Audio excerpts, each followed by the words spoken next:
ಇವತ್ತಿನ ಮೊದಲನೆಯ ಪ್ರಶ್ನೆ, ಈ ಕೆಳಗಿನ ಯಾವ ಹೇಳಿಕೆ ಸರಿಯಾಗಿದೆಯಪ್ಪ ಅಂದ್ರೆ ಇಲ್ಲಿ ಅಜಂತ ಗುಹೆಗಳು ವಾಗೂರ್ ನದಿಯ ಕಮರಿನಲ್ಲಿವೆ ಅಂತಕ್ಕಂಥ ಒಂದು ಹೇಳಿಕೆ ಸರಿಯಾಗಿರ್ತಕ್ಕಂಥ ನೋಡಿ. ಆಪ್ಷನ್ ಎ ಸರಿಯಾಗಿರ್ತಕ್ಕಂಥದ್ದು. ನೆಕ್ಸ್ಟ್ ಎರಡನೆಯ ಪ್ರಶ್ನೆ, ವಿದ್ಯಾರ್ಥಿಗಳಾದ ನಾವು ಅನೇಕ ವಿಷಯಗಳನ್ನು ಅಭ್ಯಾಸ ಮಾಡುತ್ತೇವೆ. ಒಂದು ಘಟನೆಯು ಯಾವಾಗ, ಎಲ್ಲಿ ಮತ್ತು ಏಕೆ ಎಂಬ ವಿವರಗಳನ್ನು ಯಾವುದರ ಆಧಾರದ ಮೇಲೆ ನಮಗೆ ತಿಳಿಸುವ ಪಠ್ಯ ವಿಷಯ ಯಾವುದಪ್ಪ ಅಂದ್ರೆ ಇಲ್ಲಿ ಇತಿಹಾಸ ಅಂತಕ್ಕಂಥ ನೋಡಿ. ಸ್ವಲ್ಪ ಪ್ರಶ್ನೆ ಡಿಫಿಕಲ್ಟ್ ಅನಿಸಿದ್ರು ಕೂಡ ಬಹಳ ಈಸಿಯಾಗಿರ್ತಕ್ಕಂಥ ಒಂದು ಪ್ರಶ್ನೆ ಇರ್ತಕ್ಕಂಥ ನೋಡಿ. ಆಪ್ಷನ್ ಸಿ ಸರಿಯಾಗಿರ್ತಕ್ಕಂಥದ್ದು. ಇನ್ನು ಎಲ್ಲ ಗುರ್ಜರ ಪ್ರತಿಹಾರ ಪಂಗಡಗಳ ಏಕೈಕ ನಾಯಕನೆಂದು ಪ್ರತಿಷ್ಠಾಪನೆಗೊಂಡವರು ಯಾರಪ್ಪ ಅಂದ್ರೆ ಇಲ್ಲಿ ಒಂದನೇ ನಾಗಭಟ್ಟ ಅಂತಕ್ಕಂಥವ್ರು ನೋಡಿ. ಆಪ್ಷನ್ ಬಿ ಸರಿಯಾಗಿರ್ತಕ್ಕಂಥದ್ದು. ನೆಕ್ಸ್ಟ್ ಅದೇ ರೀತಿ ನಾಲ್ಕನೆಯ ಪ್ರಶ್ನೆ, ಇತಿಹಾಸದಲ್ಲಿ ಟಿಪ್ಪಣಿ ತೆಗೆದುಕೊಳ್ಳುವ ಎರಡು ವಿಧಾನಗಳು ಯಾವುವಪ್ಪ ಅಂದ್ರೆ ಇಲ್ಲಿ ಕಾರ್ಪಸ್ ಮತ್ತು ರೆಜಿಸ್ಟಾ ಅಂತಕ್ಕಂಥ ನೋಡಿ. ಬಹಳ ಇಂಪಾರ್ಟೆಂಟ್ ಆಗಿರ್ತಕ್ಕಂಥ ಪ್ರಶ್ನೆಗಳು ಆಗಿರ್ತಕ್ಕಂಥ ಆಪ್ಷನ್ ಎ ಸರಿಯಾಗಿರ್ತಕ್ಕಂಥದ್ದು. ಇನ್ನು ಅರ್ಥ ವಿವರಣಾ ಶಾಸ್ತ್ರ ಎಂದರೆ ಏನಪ್ಪ ಅಂದ್ರೆ ಇಲ್ಲಿ ವ್ಯಾಖ್ಯಾನ ವಿಜ್ಞಾನ ಅಂತಕ್ಕಂಥ ನೋಡಿ. ಆಪ್ಷನ್ ಬಿ ಸರಿಯಾಗಿರ್ತಕ್ಕಂಥದ್ದು. ಆರನೆಯ ಪ್ರಶ್ನೆ, ರೋಮನ್ ಇತಿಹಾಸ ಲೇಖನದ ಪಿತಾಮಹ ಎಂದು ಯಾರನ್ನು ಕರೆಯುತ್ತಾರೆಪ್ಪ ಅಂದ್ರೆ ಇಲ್ಲಿ ಕಾಟೋ ದಿ ಎಲ್ಡರ್ ಅವರನ್ನ ಕರೀತಕ್ಕಂಥ ನೋಡಿ. ಆಪ್ಷನ್ ಎ ಸರಿಯಾಗಿರ್ತಕ್ಕಂಥದ್ದು. ನೆಕ್ಸ್ಟ್ ಏಳನೆಯ ಪ್ರಶ್ನೆ, ಸದ್ಭಾವನೆ ಮತ್ತು ನಿಖರತೆಯು ಈ ಕೆಳಗಿನ ಯಾವುದಕ್ಕೆ ಸಂಬಂಧಿಸಿದೆಯಪ್ಪ ಅಂದ್ರೆ ಇಲ್ಲಿ ಋಣಾತ್ಮಕವಾಗಿ ವ್ಯಾಖ್ಯಾನಿಸುವ ವಿಮರ್ಶೆಗೆ ಸಂಬಂಧಪಟ್ಟಿರ್ತಕ್ಕಂಥ ನೋಡಿ. ಆಪ್ಷನ್ ಡಿ ಸರಿಯಾಗಿರ್ತಕ್ಕಂಥದ್ದು.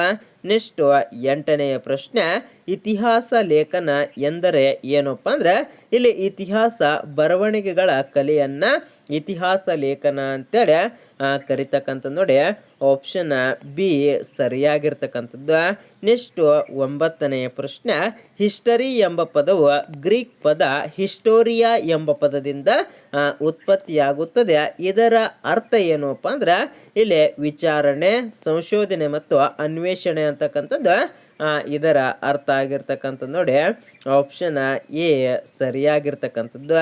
ನೆಕ್ಸ್ಟ್ ಹತ್ತನೆಯ ಪ್ರಶ್ನೆ, ಕೈ ಬರಹದ ವ್ಯವಸ್ಥಿತ ಅಧ್ಯಯನವನ್ನ ಏನೆಂದು ಕರೆಯುತ್ತಾರೆಪ್ಪ ಅಂದ್ರೆ ಇಲ್ಲಿ ಪ್ರಾಚೀನ ಲಿಪಿ ಶಾಸ್ತ್ರ ಅಂತೇಳಿ ಕರಿತಕ್ಕಂಥದ್ದು ನೋಡಿ. 2025ರಲ್ಲಿ ಸ್ವಲ್ಪ ನಿಮಗೆ ಗೊತ್ತಿಲ್ಲದೆ ಇರತಕ್ಕಂಥ ಪ್ರಶ್ನೆಗಳನ್ನು ಕೇಳ್ತಕ್ಕಂಥ ಚಾನ್ಸಸ್ ಜಾಸ್ತಿ ಇರತಕ್ಕಂಥದ್ದು.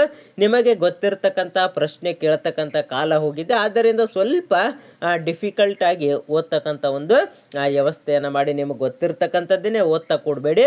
ನಿಮಗೆ ಯಾವುದು ಗೊತ್ತಿಲ್ಲ ಅದನ್ನು ಓದಿ, ನಿಮಗೆ ಗೊತ್ತಿರದೇ ಇರತಕ್ಕಂಥದ್ದನ್ನೇ ಎಕ್ಸಾಮಲ್ಲಿ ಪ್ರಶ್ನೆ ಬರ್ತಕ್ಕಂಥದ್ದು. ನೀವು ಓದೋದೇ ಬೇರೆ ಆಗಿರಬಾರ್ದು, ಅಲ್ಲಿ ಬರೋದೇ ಬೇರೆ ಆಗಿರಬಾರ್ದು. ಆದ್ದರಿಂದ ಸ್ವಲ್ಪ ಗೋರ್ಮೆಂಟ್ ಬುಕ್ಕನ್ನು ಹೆಚ್ಚು ಓದ್ತಕ್ಕಂಥ ಒಂದು ವ್ಯವಸ್ಥೆಯನ್ನು ಮಾಡಿ.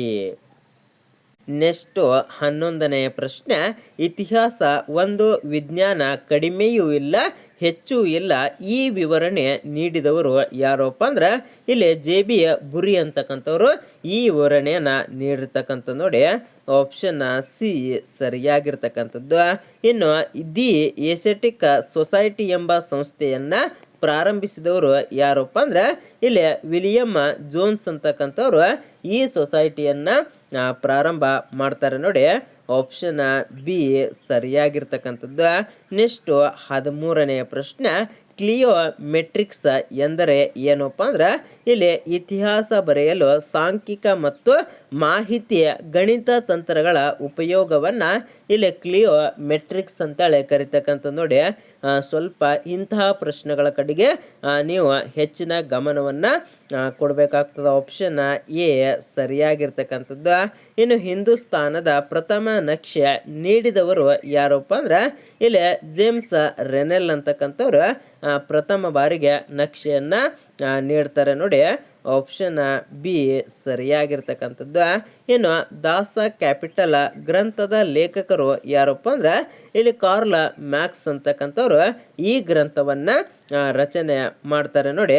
ಆಪ್ಷನ್ ಎ ಸರಿಯಾಗಿರ್ತಕ್ಕಂಥದ್ದು.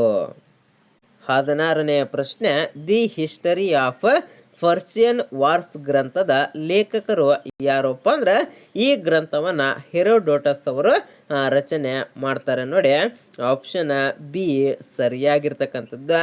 ನೆಕ್ಸ್ಟ್ 17ನೇ ಪ್ರಶ್ನೆ, ಉತ್ಖನನದ ಸಂದರ್ಭದಲ್ಲಿ ದೊರೆಯುವ ಪುರಾತತ್ವ ಪಳೆಯುಳಿಕೆಗಳನ್ನು ಕೆಳಕಂಡ ಈ ವಿಧಾನದಿಂದ ವೈಜ್ಞಾನಿಕ ಪರೀಕ್ಷೆಗೆ ಒಳಪಡಿಸಿ ಅವುಗಳ ಕಾಲ ಪ್ರಾಚೀನತೆಯನ್ನ ನಿರ್ಧರಿಸಲಾಗುತ್ತದೆ ನೋಡಿ.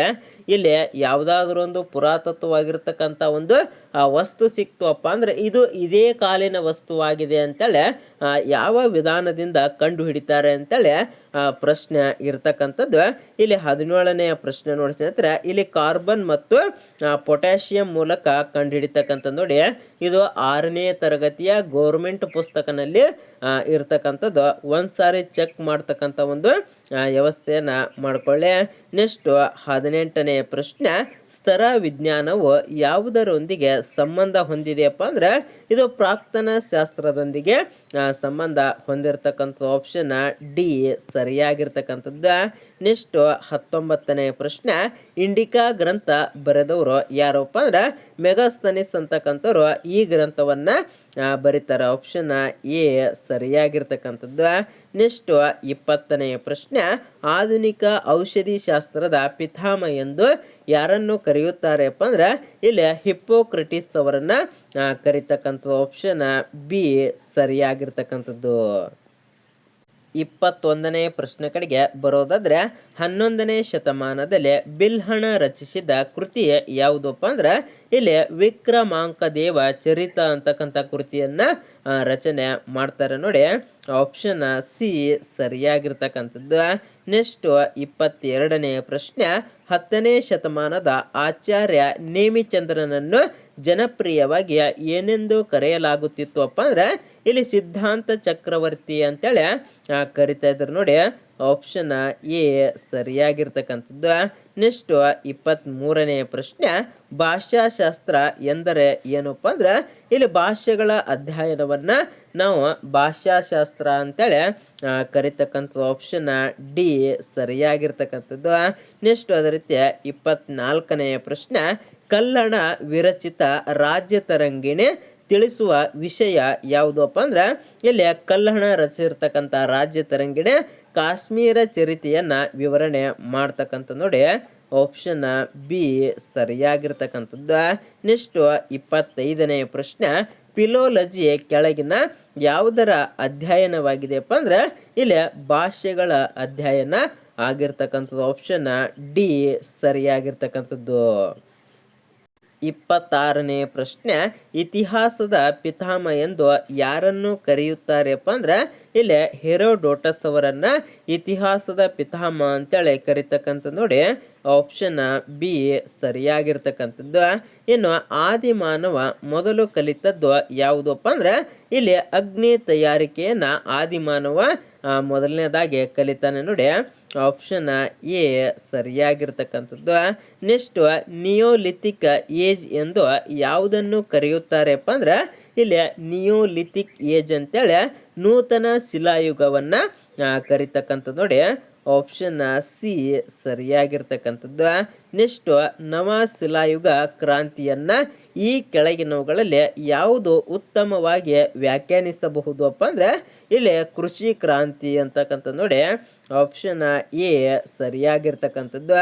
ಇನ್ನು ಕೊನೆಯ 30ನೇ ಪ್ರಶ್ನೆ ನೋಡಿ, ಆದಿಮಾನವ ಒಂದೆಡೆ ನೆಲೆಸಿ ಜೀವನ ಮಾಡಲು ಪ್ರಾರಂಭಿಸಿದ ಕಾಲ ಯಾವುದು ಅಂತೇಳಿ ಕಮೆಂಟನ್ನು ಮಾಡಿ. ಹಾಗೆ ನಮ್ಮ ವಾಟ್ಸಪ್ ಮತ್ತು ಟೆಲಿಗ್ರಾಮ್ ಗ್ರೂಪಿಗೆ ಜಾಯ್ನ್ ಆಗಿಲ್ಲ ಅಂದರೆ ಜಾಯ್ನ್ ಆಗಿ ಮುಂದಿನ ವಿಡಿಯೋದಲ್ಲಿ ಸಿಗೋಣ. ಜೈ ಹಿಂದ್, ಜೈ ಕರ್ನಾಟಕ.